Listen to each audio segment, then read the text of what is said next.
Many people with knee pain, especially around the kneecap, will often report that their knee pain is worse when they do more shallow knee bend activities like going up or down the stairs compared to deeper knee bend activities like getting up out of a deep chair, for example. To help us understand why this might be occurring, we have to understand how the back of the kneecap interacts with this groove at the end of your thigh bone.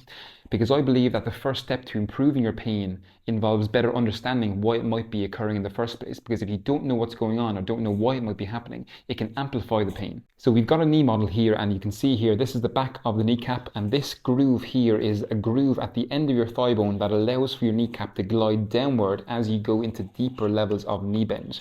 Now, as the knee is fully straightened, you'll see that that back of the kneecap isn't actually in that groove, and that's why you can wiggle your kneecap around when it's fully straightened. But as you begin to bend your knee, then the lower part of that kneecap, the back of the kneecap here, begins to engage with the top of that groove. And that means that a very localized amount of pressure is going on the end of this kneecap.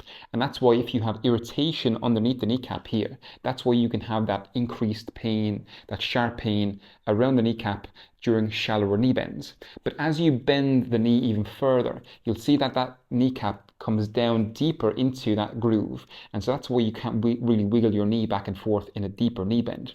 But in that deeper knee bend now, there's more pressure distributed or shared across the back of the kneecap. And that's why you might not feel as much discomfort in deeper levels of knee flexion. But of course, this is different for everyone. So how does understanding this actually help us resolve your knee pain? So if the goal is to reduce the irritation on the base of that kneecap, and very often what goes along with this is an inability of the muscles above the kneecap to engage properly to shift that stress away from the joint surface. In order to begin engaging that muscle and strengthening that muscle, building endurance in that muscle, we have to be more mindful about the position we're loading the knee in.